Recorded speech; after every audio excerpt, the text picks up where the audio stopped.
Hello everyone and welcome to another video here on the Cycling Dane extra channel if you're listening on the Cycling Dane podcast. And this is another one of our Giro d'Italia recap race analysis, and this is of stage 10, and unfortunately I don't have Patrick Blake with me, so this will be a solo one. Stage 10 was a 28.6 kilometer time trial from Lucca to the iconic Pisa, a bit of a rolling time trial, but as Jan Tratnik said before the stage, Primoz Roglic would have liked a bit more climbing in there. That wasn't the only thing with Primoz Roglic as well. Before the stage even got underway, in the recon we saw that he had a bit of a crash towards the finishing line, so that definitely didn't help him at any point. But early on we saw leaders such as Ethan Hayter, and Dan Hula was the man who set the fastest benchmark, or the first real benchmark, the Dutch rider from Lidl Trek, often used as a domestique and not often given his own chances, but he is the current Dutch national champion and he had the hot seat. The first big challenge for him was Josh Tarling, who looked to be on a real flyer as he had the fastest time in the first intermediate time check. Then on the second intermediate time check, it was changing more to Dan Hula. But one thing that had also been reported was that there was wind impacting riders starting later on, apparently, and this also caught out Wout van Aert and Matthias Vacek, who didn't contest towards the end. There was also a different change to the stage, which made it a lot more dramatic, and that was rain was coming into Pisa. This was something that was catching out the GC riders, and before long we were getting into the nitty-gritty of the stage with the top 10 riders starting. And here the riders we were looking out for first was Primoz Roglic, who looked very strong but couldn't quite get up to the intermediate time checks, but he was making inroads to potentially his other rivals higher up in the GC, courtesy of that gravel stage and bad luck he had already in the Giro. At the first time check he was 30 seconds down, and that seemed to be a pretty good benchmark compared to the other riders of the GC, and he did very well to stay up towards the front and came in 1 minute and 15 seconds down.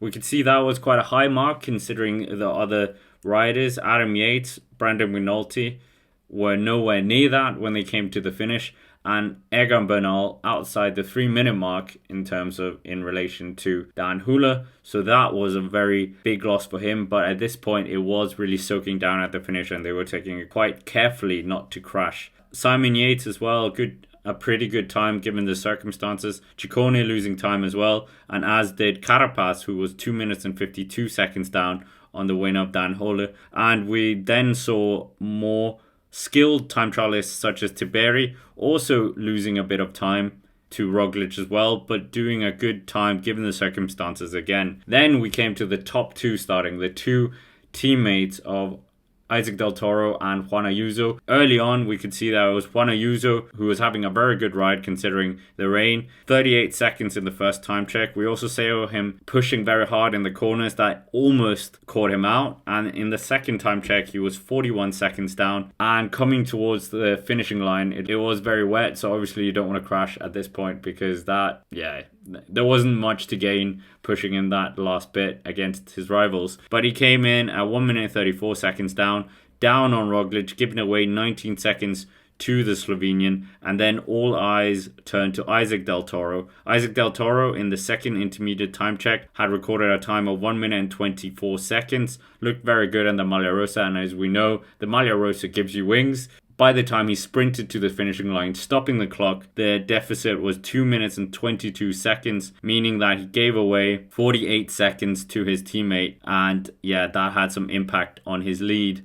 But crucially, gaining time on Carapaz and Bernal and some of the others, and still having the Maglia Rosa. So the top 10 of the stage is Dan Hula wins the time trial with a time of 32 minutes and 30 seconds. This is 7 seconds quicker than Josh Tarling in second place. Third place goes to Ethan Hayter, the former national time trial champion of the UK. Matteo Cantagno also had a good time, 23 seconds down, as did Eduardo Effini with 24 seconds, and Jay Vine, the best UAE rider on the day, 37 seconds down, and Luke Plapp finished 44 seconds down. Marco Frigo with a good time of 47 seconds down in 8th place. Michael Hepburn 50 seconds down, and the best Q36.5 rider is Xabier Asperin. So obviously this stage is absolutely remarkable for a lot of these riders. A lot of riders losing time, a lot of tired faces, and what could have been for some riders in terms of potentially bad luck as well. But if we focus with the man of the moment, Dan Hula, the little Trek rider who is the Dutch national champion, as we said, hasn't had very much individual success. So this one was a real good performance by him, winning his first Grand Tour stage in only his fourth Grand Tour in his career. And for Lidl Trek as well as a team, this will just boost the morale even more. We saw Matthias Vacek in the gravel stage doing very well with that incredible attack, but we also saw Mats Pedersen obviously basically winning Albania, and they have the purple jersey again within their team, as we saw them winning with Jonathan Milan in the last 2 years. But this is a great performance from him and really will just boost the whole team and him as well. Great team morale, and it's great to see some of these domestique riders also getting their moment in the sun, given they do so much work for their teammates, and here it's really rewarded to the sky. So that was good to see. But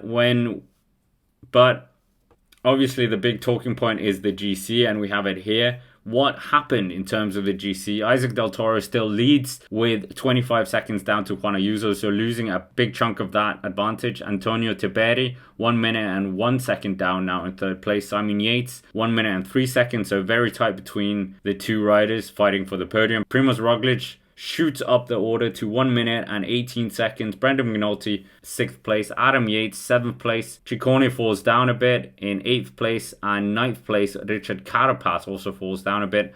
Tiemann Arendsman, he leaps ahead of his teammate of Egan Bernal into 10th place. And Egan Bernal now in 11th place. And Derek G as well has gotten himself into 12th place. So a lot of movement in the top 10, the top 15, and this will certainly be something that we'll see later on what this time trial will have impacted. But Primoz Roglic up 5 places, that is a very good performance by him. Primoz Roglic, as we know, that gravel stage really getting caught out here, but maximizing his terrain here, only 1 minute 18 seconds down now. So that will be a good day for Roglic to have gotten something back out of it. And of course, that crash early on the recon will certainly have struck some nerves. Maybe not in Roglic, but his team and some of his fans as well. But bouncing back, very good time, very solid time given the conditions, the change of wind, also the dramatic weather towards the finish as well. So a good time from him. We also saw good performances by Isaac Del Toro to defend that jersey. Obviously, there's a bit of tension within the team. Juan Ayuso wants to win this Giro d'Italia, of course.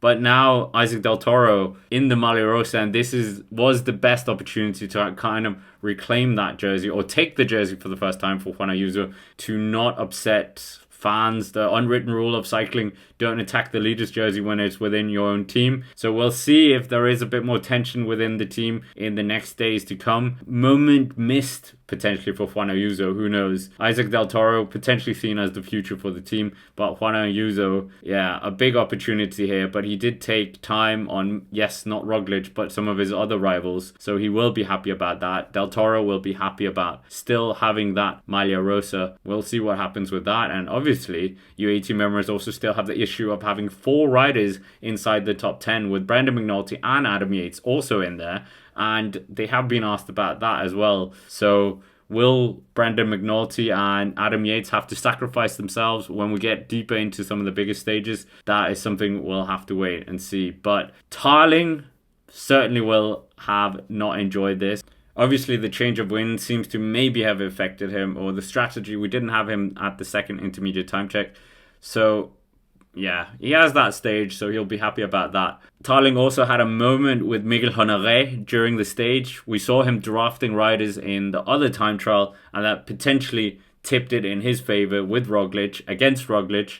But here he was maybe doing the same thing and got caught out and was caught behind Miguel Honoré. So yeah, karma restoring itself, I don't know. But in terms of other riders who will be disappointed about this, Ayuso might be a bit disappointed that he wasn't taking the Maglia Rosa here because he is such a good time trialist, and obviously Roglic could maybe be a bit disappointed that he didn't take more time because this was a great opportunity for him. Other riders, Richard Carapaz and Egan Bernal, they were probably expecting to lose time here, so they can't be too disappointed, and Matthias Vacek maybe would have potentially wanted to be a bit lower down in the standings, given the conditions were so much better earlier on. But yeah, still a very good ride by his teammate. We have to say that. Dan Hula, great ride by him. But yeah, great ride by a lot of riders, and Tien Arendtman will be happy to be back inside the top 10 as well. The Ineos Grenadiers man, who has finished 6th and 5th in the last 2 editions. And Simon Yates as well, climbing into the top 5, being in 4th place is a very good ride, and we'll see how deep he can go into this race in the top echelons of the GC. So I'm very excited to see that. But anyways, with that, that's basically it for this video. Make sure to hit the like button, subscribe to the channel, and hit the like, and comment down below what you thought of this stage. And thank you for watching as I was alone here. Patrick will be back, so we'll look forward to getting him back on the channel. But for now, thank you very much for watching, and I will see you in the next video.